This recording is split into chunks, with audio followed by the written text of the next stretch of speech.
helical motion of a charged particle in a magnetic field.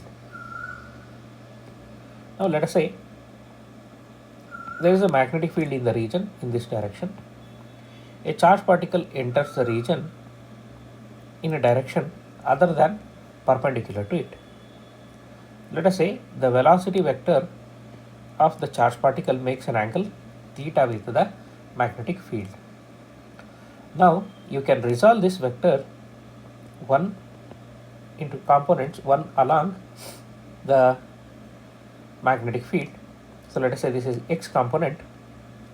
So this is Vx is equal to V cos theta, and one in the direction perpendicular to magnetic field.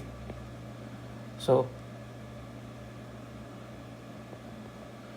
this will be, I'll call it as Vy is equal to V sin theta. Now V sin theta is perpendicular to magnetic field, so this will make it move in a circular path.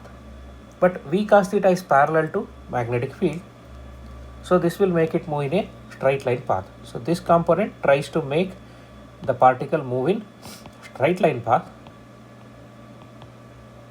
and V sin theta tries to make the particle move in circular path.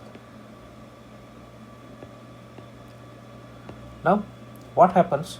The particle will have a combined motion of circular motion as well as straight line motion, both will be combined together. So what happens? It moves in a helical path, right? It moves in a helical path. So when it moves in a helical path,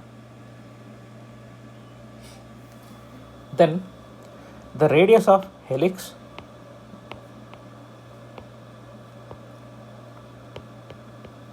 can be given by, so it moves in helical path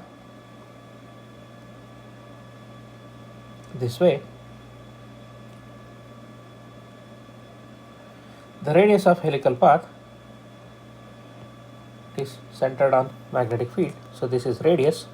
So radius of helix is given by r is equal to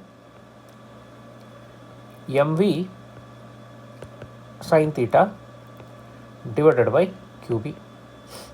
See, radius is mv by qb for circular motion.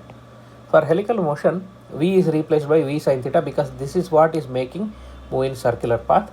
So that will decide the radius. So it will be mv sin theta by qb. Then pitch of the helix, it is given by, if I call it as p, that should be equal to Vx into t. See, notice one thing, time period of revolution, time taken to complete one cycle, will not depend on any of these parameters including theta. Now what is Vx? Vx is V cos theta into time period is, it remains same 2 pi m by qb because it doesn't depend on velocity. So you'll get it to be 2 pi mv cos theta divided by qb. So this will give you pitch of the helix. So this is the expression for pitch of the helix, and this is the expression for radius of the helix.